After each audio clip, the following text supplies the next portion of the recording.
So we will talk now about big drinking water basins. So we go a bit to a different scale. The previous examples were all about, yeah, relatively small reactors compared to big water basins. We're talking now around in a range of like hundreds and more than 100 meters. So it's a bit a different scale. This one is a basin of Evides in the Netherlands. It's a basin that's for drinking water and softening. So they add some particles there to soften the water. And what they see in reality is that particles when they are dosing these particles, it's like once a day, they see a lot of short circuiting.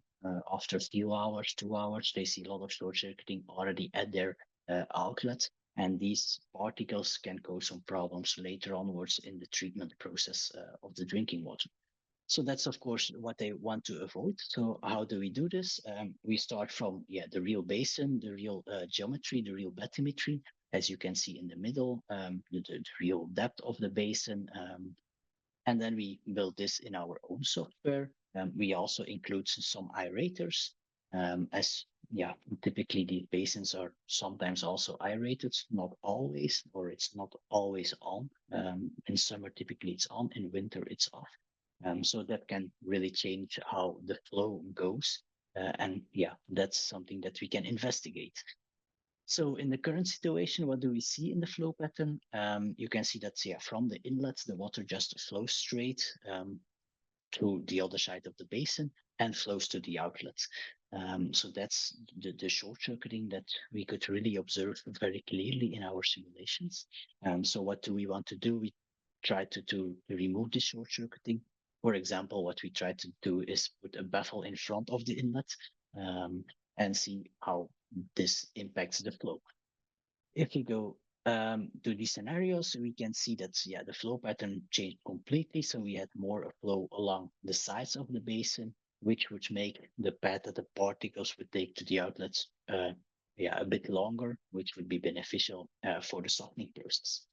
If we look at the right, we see the aeration. So there we see slightly higher velocities, especially in the middle, to remove these dead zones. So that's also one of the options that they always put on the aeration when they dose these particles. Of course, only from velocity vectors, it's a bit difficult to really conclude something. So we also typically run the mean water age, which gives you an idea of how old the water is at each location in your basin. For example, you can clearly see the short circuiting at the younger water that flows just from the inlet and part flows to the outlets.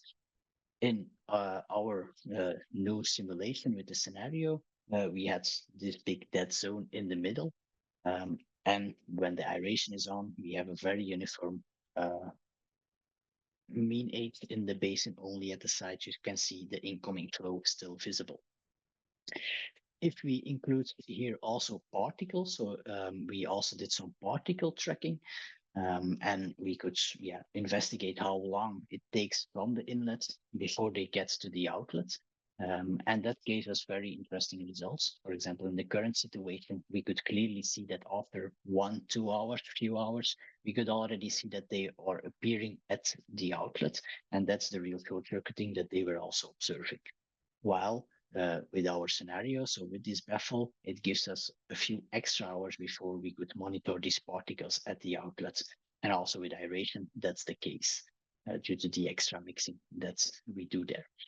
So that could really give them the opportunity to grow the particles and to also settle them in the basin itself.